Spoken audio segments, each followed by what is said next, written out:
제가 우리 교회에서 참 감사한 것 중에 하나가 있습니다. 그건 뭐냐면 우리 교회는 저에게 잘 전화를 하지 않으신다라는 거예요.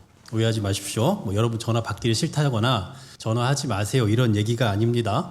전화가 없다라는 건 그만큼 큰 이슈가 없다라는 얘기죠. 사실 저에게는 이게 일종의 직업병과도 같은 건데요. 누군가에게 전화가 오면 반가운 마음보다도 무슨 일이 있나? 이 생각이 가장 먼저 듭니다. 목사가 성도들에게 받는 전화 중에 대부분은 다 비슷해요. 목사님 오늘 말씀이 너무 은혜로워서 제 삶이 변했어요. 이런 류의 전화는 한 1000통 중에 한 통 있을까 말까 하고요. 거의 대부분 문제가 생겼을 때, 마음이 상했을 때, 어려움이 있을 때, 사고가 났을 때, 기도 부탁을 할 때, 아니면 교회 떠나야 될 것 같아요. 등등의 그런 부정적인 내용들이 참 많습니다. 그래서 목사님 통화 괜찮으세요? 라는 이 한마디에 가슴이 좀 덜컹 내려앉을 때가 참 많이 있습니다. 절대 오해하지 마세요. 전화하지 말라는 거, 말하다 보니까 전화하지 말라는 것처럼 들리는데 그런 얘기 아니고 여러분의 전화가 불편하다는 말도 아닙니다. 다만 그동안 제 사역의 경험 속에서 축적되어 온 그 경험이 학습되어 있다 보니 전화라는 그 신호 하나만 가지고서도 두려워하는 그 반응이 튀어나오게 된다. 이걸 좀 말씀드리려고 하는 겁니다. 오늘 우리가 읽은 본문도 어쩌면 좀 이런 장면이 아닐까라는 생각을 해봐요. 지난번까지 우리가 요엘서를 좀 살펴봤는데 요엘서 1장부터 2장 11절까지에서는 하나님은 이스라엘에게 있어서 전무후무한 재앙을 내리시는 분입니다. 메뚜기 재앙을 내리셨고요. 여호와의 날의 두려움 등등 아주 부정적이고 무서운 이야기들만 했어요. 이 말씀을 들은 백성들의 마음은 어떨까요? 이제 하나님을 생각하면 두려움밖에 안 생기는 거죠. 하나님의 숨소리가 들린다면 예를 들어 그럼 그 숨소리만 들려도 몸이 떨릴 거예요. 숨고 싶을 겁니다. 그런데 오늘 본문에 보니까 하나님께서 이렇게 말씀하세요. 돌아오라, 돌아오라. 자, 그동안 앞에서 했던 것과는 전혀 다른 분위기입니다. 더 이상 정죄의 부름이 아니에요. 이제는 내가 회복시켜줄게 라고 하는 매우 따뜻한 부르심입니다. 목사님 통화 괜찮으세요? 라고 전화가 오면 그 말 한마디에 무슨 일이 있을까 싶어서 좀 가슴이 덜컹했는데 맛있는 거 먹다 보니 목사님 생각나서 같이 한번 좀 오고 싶어서 예약 한번 걸어보려고요. 다음 주 언제 무슨 요일에 시간 어떠십니까? 라고 하면 마음이 확 풀리겠죠. 그런 불안한 마음, 그 긴장했던 마음 싹 사라지는 거예요. 마치 이스라엘 백성들에게 있어서 오늘 이 돌아오라라는 이 하나님의 말씀은 이처럼 전혀 예상하지 못했던, 전혀 생각지도 못했던 은혜의 초청이었던 거죠. 그런 의미에서 오늘 이 본문은요, 요엘서에서 매우 중요한 핵심 본문이라고 할 수 있습니다. 왜냐하면 요엘서 전체로 볼 때 오늘 이 본문은 전환점이거든요. 앞에서는 메뚜기 재앙 그리고 여호와의 날과 같은 심판이 강조됐다면 여기서부터는 이제 회개에 대한 하나님의 본격적인 초청의 말씀들이 이어집니다. 그런데 막연하게 그냥 돌아와라 라고만 하면 듣는 입장에서 도대체 어디로 돌아가야 되는지, 어떻게 돌아가야 되는지, 또 어느 정도 선까지 갔을 때 돌아왔다라고 말할 수 있는지 참 애매합니다. 그래서 오늘 본문에서는 단순히 돌아와 라고만 하시는 것이 아니라 어떻게 돌아와야 되는지, 그리고 왜 돌아와야 하는지를 말씀해 주고 있는데요. 먼저 어떻게 돌아와야 하는지에 대한 방법론적인 부분들을 가르쳐 주세요. 첫 번째로 겉모습이 아닌 마음으로 돌아오라 하고 말씀하십니다. 겉모습 말고 마음으로 돌아와라. 오늘 보면 12절, 13절 우리 같이 한번 읽어볼게요. 여호와의 시작. 여호와의 말씀에 너희는 이제라도 금식하고 울며 애통하고 마음을 다하여 내게로 돌아오라 하셨나니 너희는 옷을 찢지 말고 마음을 찢고 너희 하나님 여호와께로 돌아올지어다. 그는 은혜로우시며 자비로우시며 노하기를 더디하시며 인애가 크시사 뜻을 돌이켜 재앙을 내리지 아니하시나니. 아멘. 자, 여기 보시면 두 가지가 대비가 됩니다. 하나는 옷을 찢는 것이고 또 하나는 마음을 찢는 거예요. 이 두 가지가 대비되고 있습니다. 많이들 아시겠지만 성경시대에서 이 슬픔을 표현하는 대표적인 그 표현 방식이 옷을 찢는 거예요. 자신의 죄를 깨달았을 때, 또 큰 재앙을 만나서 마음이 너무 괴로울 때 스스로 자기 옷을 찢기도 하고 죄를 뒤집어 쓰기도 하고 금식을 하면서 울기도 합니다. 자신의 옷을 스스로 찢을 정도라면 그럼 얼마나 지금 애통하다라는 겁니까?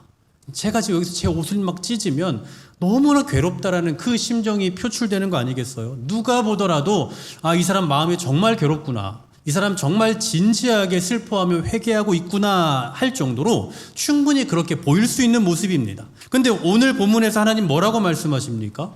옷을 찢지 말라라고 얘기해요. 그게 일반적인 슬픔의 표현 방식이었는데 이제 옷 그만 찢어라라고 말한다고요. 왜요? 그걸로 퉁치려고 하는 사람들이 있으니까요. 난 이미 충분히 울었어, 난 이미 충분히 내 옷도 찢고 나 할 거 다 했어 라고 얼렁뚱땅 넘어가려고 하는 사람들이 있다는 얘기입니다. 그래서 여기서 옷을 찢지 말라라고 하는 것은 슬픔에 표현하지 마, 회개하지 마, 이게 아니라 그걸로 끝낼 생각하지 마라, 너 옷 찢은 걸로 끝났다고 생각하지 마라는 거예요. 여러분, 사람이 겉으로는 얼마든지 그렇게 할 수 있습니다. 마음에도 없으면서 겉으로는 회개하는 척, 슬퍼하는 척, 공감하는 척, 얼마든지 그렇게 할 수 있다고요. 우리 신앙생활도 그렇습니다. 겉으로 얼마든지 신앙적인 모습을 만들어낼 수 있습니다. 기도할 수 있고요, 예배 자리에 나올 수 있고, 금식할 수도 있고, 울 수도 있어요. 그런데 이 모든 것이 마음에 하나도 없이 그냥 해야 된다라는 그 필요성 없이도 그냥 얼마든지 만들어낼 수 있다고요. 물론 마음도 하나도 없는데 억지로 울고 기도하고 예배 자리에 참여하는 건 정말 어려운 일이죠. 하지만 외형적으로라도 그렇게 해야 된다라는 필요성을 인지하면 사람들은 누구나 다 합니다. 마음이 없어도 다 할 수 있어요. 전 사역을 하면서 이러한 케이스들을 참 많이 봤는데요, 아주 어려운 일을 겪어요. 아주 정말 심각한 그 어떤 사람이 피폐해질 수밖에 없는 상황을 겪은 사람이 어느 순간 열심히 신앙생활을 합니다. 기도 생활도 열심히 하고요, 말씀도 정말 열심히 읽고, 교회 안에서 헌신도 열심히 해요. 그러면 사람들이 그분을 보면서 저분이 고난 중에서 주님을 만났구나, 이제 정말 고난 중에서 하나님의 사랑을 경험했구나, 이렇게 생각을 합니다. 그런데 문제는 시간이 지나고 그 문제가 어느 정도 딱 정리가 되고 나면 다시 돌아가요. 이런 경우를 참 많이 봐왔습니다. 여러분도 아마 그런 분들을 보신 적이 있고, 혹시 또 여러분이 이런 경험을 해보신 적도 있을 거예요. 이런 게 바로 마음을 찢지 않고 겉으로만 옷을 찢은 것과 같은 겁니다. 상황 때문에 잠깐 반응한 것일 뿐 하나님 앞에서 진짜로 돌아선 것은 아니다라는 거죠. 그래서 하나님 말씀하시는 거예요. 옷 그만 찢어라. 이제 옷 찢는 거 하지 말고 네 마음을 찢어라. 그런데 그냥 마음을 좀 고쳐먹어, 너 마음 좀 단단히 먹어, 뭐 이렇게라도 이런 식으로도 표현할 수 있을 텐데 굳이 마음을 찢어라 라고 이렇게 표현하시는 이유가 뭘까요? 일단 찢는다라는 표현은 아주 강한 표현인 거 다 아시죠? 실제로 오늘 여기서 찢는다라는 이 표현에 쓰이고 있는 히브리어도 보니까 아주 강한 강조더라고요. 그런데 옷을 찢거나 뭐 종이를 찢는 건 뭐 쉬운 일이에요. 하면 돼요. 그런데 마음을 찢는 게 도대체 뭡니까? 보통 우리가 마음 하면 생각, 의지, 판단, 삶의 어떤 방향, 가치관, 이 모든 것을 포함하는 인간 존재의 중심을 의미합니다. 근데 이것을 찢으라는 것은 무슨 얘기예요? 단순히 감정을 좀 자극해라, 너 눈물 좀 흘려, 이런 게 아니라 나라는 이 존재의 중심을 하나님 앞에서 다 깨뜨리라는 얘기예요. 나라는 사람을 깨뜨리라는 거라고요. 여러분, 집에서 접시 다 깨보셨잖아요. 컵도 깨보시고 그릇도 깨보시고 다 깨보셨잖아요. 이게 깨지면 너무 소중한 거면 어떻게든 붙이든 다시 사용하든 하겠지만 와장창 깨지면 이거 누가 다시 씁니까? 이제 다 버려야 돼요. 그런데 그걸 버릴 때 이 조각 하나 아까우니까 남겨놔야지, 이 가루는 좀 아까우니까 남겨놔야지, 이런 사람 어디 있습니까? 다 버리잖아요. 남는 가루까지도 하나도 없이 다 버리는 거예요. 마치 암세포랑 똑같은 겁니다. 암 수술을 받는데 의사가 암을 제거하고 이제 한 0.1mm 정도밖에 안 남았으니까 이제 그만 마무리합시다, 이렇게 하고 마무리하면 어떻게 돼요? 그 0.1mm가 반드시 다시 자라는 거죠. 그래서 그 흔적까지도 없애버리려고 항암 치료도 하고 방사선 치료도 하는 거 아니겠습니까? 오늘 하나님께서 이스라엘 백성들을 향해서 원하시는 회개의 정도가 바로 이런 거예요. 감정 자극에서 끝나지 말고 그동안 너희가 가졌던 생각, 의지, 판단, 가치관, 삶의 방향, 이 모든 거 다 깨뜨려라.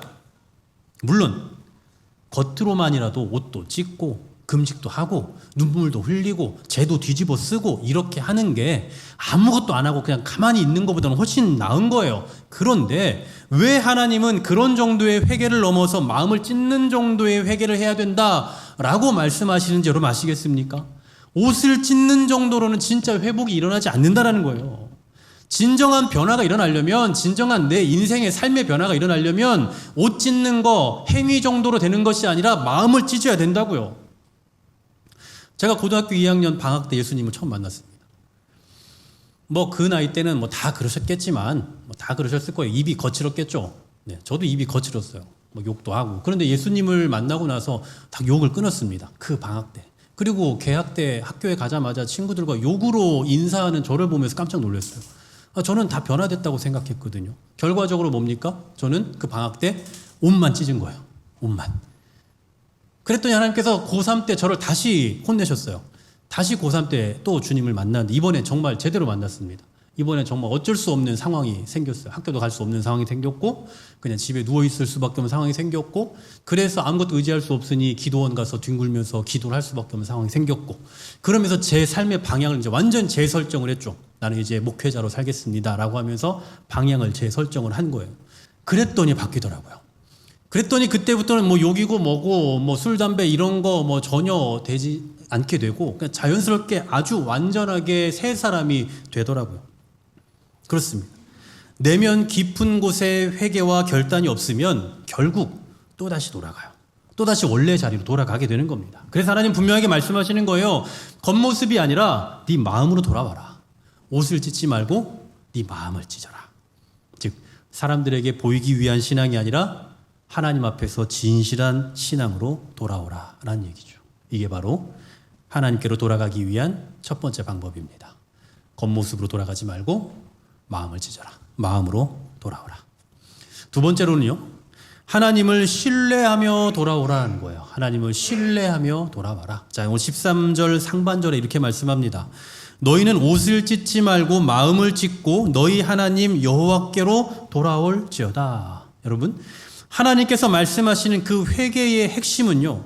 내가 얼마나 열심히 해서 하나님께 돌아가느냐가 아니라 얼마나 내 중심을 하나님께로 돌려놓느냐예요. 이거 생각해 보세요. 우리는 겉으로는 하나님께 잘 날마다 돌아오는 것처럼 보입니다. 뭐 그래도 주일이면 예배 자리에 있기도 하고 교회에서 무슨 일 있으면 교회 가서 봉사하기도 하고 헌신도 하고 여러 가지로 하잖아요. 뭐 이 정도면 하나님과 적당하게 선 지키면서 잘 하고 있는 게 아닌가 생각이 돼요. 그런데 실제로는 어떻습니까? 대부분 다 자기 중심적이에요. 기준도 내가 정하고요. 방향도 내가 정하고 방법도 내가 정합니다. 그러니까 우리의 종교적인 모습만 놓고 보면 꽤나 신앙인인 것처럼 신앙생활 좀 하는 사람인 것처럼 보이는데 그 중심엔 언제나 뭐가 있냐면 내 상황, 내 형편이 있다고요. 제가 최근에 참 놀라운 글을 하나 봤어요.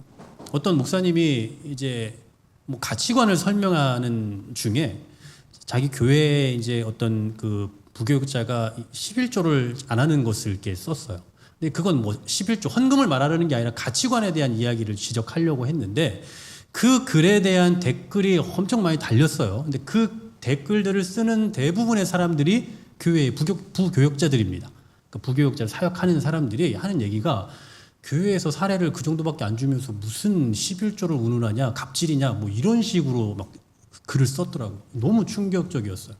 그러면 우리는 그동안 돈을 많이 받으면 11조로 하고 돈이 적으면 11조 안 하는 것으로 배워왔던가요? 그렇게 살았습니까? 여러분 11조라는 것은 우리가 받은 것에서 떼서 하나님께 주는 게 아니라 구분하는 거잖아요. 하나님께 구별해 놓는 거잖아요. 열을 받았으면 이 열이 하나님의 것인데 그 마음을 담아 제가 하나를 구별합니다 라고 하는 거잖아요. 그러니까 돈에 많고 적으면 의미가 없는 거라고요. 또 헌금 얘기하는 것 같아서 좀 기분 나쁘신 것 같은데 여기까지만 할게요. 지금 헌금 얘기를 하려는 게 아닙니다. 이처럼 우리 신앙의 중심이 거의 대부분 뭐에 맞춰져 있냐면 나에게 맞춰 있다니까요. 내 상황, 내 형편, 내 여건에 다 맞춰져 있다고요. 내가 되면 하고 내가 안 되면 안 하는 거예요. 내가 할 수 있으면 하고 내가 하기 어려우면 그냥 금지하는 겁니다. 멈추는 거라고. 여러분 이런 자세는 겉으로는 분명 하나님께로 돌아온 것처럼 보이지만 실제로는 하나님을 내 삶 가운데로 끌어들이는 것에 불과하는 거예요. 내가 하나님의 마음에 합한 자로 서는 것이 아니라 하나님을 끌어서 내 수준에 맞게 축소시켜 버리는 거라고요. 그러니 이런 자세는 하나님께 돌아온 것이다라고 말할 수 없다라는 얘기입니다. 그럼 여러분 왜 우리 이게 잘 안 될까요? 왜 알면서도 계속해서 내 방식으로 하나님 앞에 나아가려고 하는 걸까요? 의외로 그 이유는 아주 단순합니다. 바로 하나님을 온전히 신뢰하지 않기 때문이에요. 자, 보십시오. 내 마음을 찢으면요, 결국 내 삶의 방향이 바뀝니다. 하나님 앞에서 내 마음을 찢는다라는 건 이제 내 생각, 내 삶의 방향, 내 가치관 이거 내려놓고 하나님의 뜻에 맞게 살겠습니다 라고 하는 결단이잖아요. 그럼 대번에 우리 안에 어떤 고민이 드는 줄 아세요? 대번에 이런 생각이 드는 거죠. 야, 이랬다가 내가 손해보면 어떡하지? 내 방식 내려놓고 내 상황 내려놓고 하나님의 방식으로 가면, 그렇게 가다가 만약에 잘 일이 안 풀리면 어떡하지? 그러니 언제나 우리는 옷만 찢고 마는 거예요. 옷 찢고 다시 새 옷 입으면 되잖아요. 만약을 대비해서 내가 붙들고 있으려고 한다고요. 그러니까 결국 우리가 하나님께 온전히 돌아가지 못하는 이유는 하나님을 온전히 신뢰하지 못하기 때문이라는 겁니다. 그래서 여러분 오늘 본문을 잘 보시면요, 돌아오라고 말씀하셨잖아요. 그리고 그 다음에 이어서 이런 말씀을 하시는 거예요. 13절 하반절에 보시면 그는 은혜로우시며 자비로우시며 노하기를 더디하시며 인애가 크시사 뜻을 돌이켜 재앙을 내리지 아니하시나니. 여러분, 하나님은 인애하시고 은혜로우시고 자비로우시고 노하기를 더디하신다, 그런 분이다라고 얘기하는데 왜 하필 이런 맥락에서 갑자기 하나님의 성품을 말하는 걸까요? 바로 하나님은 이런 분이니까 돌아와도 돼 라는 얘기예요. 하나님은 이런 분이야, 그러니까 네 거 내려놓고 돌아와도 돼 라는 거예요. 물론 이 말은 우리가 언제든지 내 마음만 먹으면 내가 아무 때나 하나님 앞에 나아가면 하나님 당연히 나 받아주셔야지, 이런 걸 말하는 건 아닙니다. 왜냐하면 14절에 보십시오. 14절은 이렇게 말씀하죠. 주께서 혹시 마음과 뜻을 돌이키시고 그 뒤에 복을 내리사 너희 하나님 여호와께 소제와 전제를 드리게 하지 아니하실는지 누가 알겠느냐. 잘 보십시오. 혹시로 시작하고 마지막은 누가 알겠느냐라고 말해요. 이 표현만 놓고 보면 내가 하나님 앞에 나아갔을 때 하나님이 받아주실 수도 있고 안 받아주실 수도 있다라는 의미처럼 보이지만 사실 이 14절의 말씀은 회개하는 사람의 자세를 말해주고 있는 겁니다. 회개는요, 하나님께 용서를 요구하는 게 아니에요. 제가 이렇게 했으니까 용서해 주셔야죠. 제가 이렇게 시간을 들였고 이렇게 포기하고 이렇게 헌신했으면 당연히 해 주셔야 되는 거 아닙니까? 이거 아니라고요. 그럼 어떤 자세로 우리가 회개하며 나아가는 겁니까? 하나님, 저는 자격이 없습니다. 그럼에도 혹시 하나님께서 은혜 베풀어 주실까 싶어 이렇게 돌아와 봤습니다. 이렇게 끝까지 하나님의 긍휼과 하나님의 은혜를 의존하며 나아가는 게 바로 회개의 참 자세다라는 얘기예요. 많은 신앙인들이 하나님을 자기 생각에 가둬두려고 합니다. 예를 들면 하나님은 사랑의 하나님이죠. 맞아요. 하나님은 사랑의 하나님이지 라고 생각하는 거 맞습니다. 그런데 문제는 내가 생각하는 그 사랑이라는 틀에 하나님을 집어넣어 버리는 거예요. 그래서 내가 생각하는 정도의 사랑의 모습이 나오지 않으면 그러면 하나님 사랑이 없네라고 그렇게 결론을 내려버리는 거죠. 내가 지금 이렇게 고난을 당하고 있는데 그러면 적어도 우리 인간 세상에서 사랑이 많은 사람이라면 그러면 이렇게 고난당하는 사람을 보고 도와줘야 되는 거 아닌가? 근데 왜 하나님 날 안 도와주지? 사랑의 하나님 맞나? 내가 지금 이렇게까지 기도하고 예배하고 열심히 헌신하고 교회 일을 하고 있는데 그러면 일반 세상 사람들도 보고 조금 이렇게 열심히 하는 사람 보면 막 도와주고 사랑해주고 인정해주고 하는데 왜 하나님은 그런 거 안 해주시지? 라고 생각한다고요. 좀 전에 말씀드렸죠. 우리는 기준도 방법도 방향도 다 내가 정한다고요. 그러니 하나님께 나아가는 방법도 내가 정해요.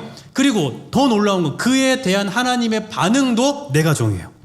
내가 이렇게 했으니 하나님은 이렇게 해 주셔야 된다라고 생각한다고요. 그런데 오늘 본문은 뭐라고 말씀합니까? 내가 열심히 했는데 내가 얼마나 수고했는데 라고 말하지 않고 하나님이 어떤 분이신지를 신뢰함으로 혹시 누가 알겠는가 하는 심정으로 겸손하게 나오라고 말씀한다고요. 여러분, 정말 우리가 잊지 말아야 될 너무나 중요한 사실이 이겁니다. 우리가 하나님께 돌아갈 수 있는 이유는요, 내가 열심히 하고 내가 잘하고 내가 최선을 다했기 때문이 아니라 그 하나님은 은혜로우시고 자비로우시고 인애가 크신 하나님이기 때문입니다.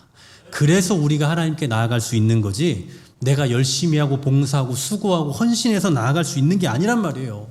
이미 우리가 지난 시간까지 생각해 봤잖아요. 요엘서에 나타난, 특히 지금 앞부분에 나타난 이 이스라엘 백성들의 상태가 어떻습니까? 정말 형편없는 상태잖아요. 뭐 하나님께 돌아가긴 뭘 돌아가요. 지금 그냥 이대로 하나님의 진노 받아서 소멸될 수밖에 없는 그런 최악의 상태예요. 그런데 이런 사람들을 향해서, 이런 민족을 향해서 지금 하나님 뭐라고 말씀하십니까? 니들 좀 상태 나아지면 돌아와라. 너 좀 정신 차리고 괜찮아지면 돌아와. 이게 아니라 지금, 바로 지금 돌아와 라고 말씀하고 있다고요. 가장 비참한 상태, 현실적으로 가장 처참한 상태에 있는데 그대로 돌아와라 라고 명하고 계시다고요. 그들은 뭐 잘해서 그런가요? 뭐 열심히 했나요? 아니라고요. 하나님은 은혜로우시고 자비로우시며 노하기를 더디하시며 인애가 크시사 돌이켜 재앙을 내리지 아니하시는 분이기 때문입니다. 그러므로 우리가 하나님 앞에 나아가는 건요, 내가 얼마나 열심히 하느냐가 아니라 내가 어떤 하나님을 믿고 나아가느냐에 달려있는 거예요. 내가 좀 더 열심히 해야지 하면서 내 의지를 갖는 게 중요한 게 아니고, 하나님은 이런 분이었지 하면서 그 하나님을 믿고 확신하며 신뢰하는 그 겸손한 자세로 돌아가야 한다라는 사실을 믿으시기를 간절히 소망합니다. 사랑하는 여러분, 오늘 설교 제목 뭡니까? 돌아온 거 맞습니까? 돌아온 거 맞습니까? 여러분, 우리가 교회에 돌아온 것과 하나님께 돌아온 것은요, 같은 얘기가 아니에요. 예배의 자리에 앉아 있다고 해서 우리의 마음까지 하나님께로 돌아와 있는 거 아닙니다. 기도하고 봉사하고 헌신하고 또 뭐 우리가 헌금 생활하고 눈물 흘렸다고 해서 그것만으로 돌아왔다라고 말할 수 있는 것도 아니에요. 하나님께서 지금 오늘 우리에게 묻고 계시는 건 너 옷 찢었니? 라고 물으시는 게 아니라 너 마음 가지고 왔어? 라고 물으시는 거예요. 너 옷 찢으면서 지금 예배의 자리에 나왔어? 이걸 물으시는 게 아니라 네 마음, 네 중심이 된 그 마음 돌아왔냐라고 물으신다고요. 혹시 우리는 하나님 앞에 돌아왔다라고 말하면서도 여전히 내 방법, 내 생각을 고집하면서 내 형편을 기준으로 삼고 있지는 않습니까? 입으로는 주님 뜻대로 살게요, 주의 말씀대로 살겠습니다 라고 말하면서 여전히 중요한 것들은 내가 붙들고 있는 삶을 살고 있지 않냐고요. 그렇다면 정말 죄송하지만 돌아온 게 아닙니다. 그건 돌아온 게 아닙니다. 물론 하나님께 온전히 돌아온다라는 건 어떤 면에서 보면 참 두려운 일입니다. 부담스러운 일이에요. 내가 다 내려놨다가 손해볼까 봐 두렵기도 하고요. 하나님께 내 인생 다 맡겼다가 일 꼬이면 어떡하나라는 두려움도 분명 있습니다. 그래서 옷을 찢는 정도는 하겠는데 마음까지 찢고 돌아가는 건 약간 부담스러워요. 그런데 오늘 주님은 이렇게 말씀하시는 거죠. 그는 은혜로우시며 자비로우시며 노하기를 더디하시며 인애가 크시사. 하나님 우리 망하게 하려고 돌아오라고 하시는 거 아닙니다. 하나님 우리 괴롭게 하려고, 우리 거 다 빼앗으려고 돌아오라고 하시는 거 아닙니다. 다만 하나님은 우리를 살리시려고, 그리고 우리를 회복시키시려고 돌아오라고 하시는 겁니다. 그래서 너 괜찮아지면 돌아와, 너 상황 좀 나아지면 돌아와 라고 말씀하시는 게 아니라 지금 가장 연약하고 처참해 보이는 그 모습 그대로 돌아와, 지금이 기회야, 지금 돌아와야 돼 라고 말씀하고 계시는 겁니다. 기억하십시오. 하나님은 우리에게 무책임하게 그냥 돌아와라 라고만 말씀하시는 분 절대 아닙니다. 오늘 본문에서 말씀하시는 것처럼 그는 은혜로우시고 자비로우시고 오래 참으시는 분이시고 사랑이 많으신 분이기 때문에 우리를 언제든 받아주실 뿐만 아니라 우리의 삶을 가장 귀하게, 가장 좋은 길로 인도해 주실 수 있는 분입니다. 오늘 그 따뜻한 부르심 앞에 우리의 겉모습이 아니라 마음으로, 그리고 내 방식이 아니라 하나님의 방식으로 돌이키며 나아가는 저와 여러분 되기를 주의 이름으로 간절히 소망합니다. 이제는 우리 구주 예수 그리스도의 은혜와 하나님 아버지의 크신 사랑하심과 성령님의 교통하심이 이제라도 돌아와라, 언제라도 돌아오라고 말씀하시는 그 하나님의 은혜를 의존하며 우리의 삶을 조금 내려놓더라도 하나님의 방식으로 돌아가기를 소망하며 다짐하며 나아가는 사랑하는 귀한 주의 권속들 머리 위에 이제로부터 영원토록 함께 계실지어다. 아멘.